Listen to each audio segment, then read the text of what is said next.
இது சிறுதானிய அடை தோசை. நம்மளுக்காக ஒரு ஸ்பெஷலாக ஒரு தோசை போட்டுக்கலாம்.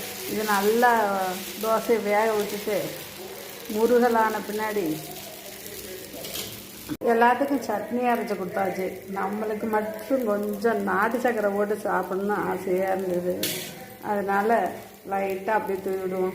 நல்லா அரிசி மாவு தோசைன்னா இட்லி பொடி போட்டு சாப்பிட்லாம். இது சிறுதானியம் எல்லா பயிரும் போட்டு செஞ்சுருக்கிறதுனால இந்த நாட்டு சர்க்கரையும் போட்டு சாப்பிடும்போது நல்லா டேஸ்ட்டாக இருக்கும். அதனால் ஆசையாக இருந்தது. அதனால் ஒன்று மட்டும் நம்மளுக்கு இது பிடிச்ச மாதிரி சுட்டுக்கலாம். சாப்பிட்டு பார்த்துட்டு உங்களுக்கு சொல்கிறேன் எப்படி இருக்குன்னு.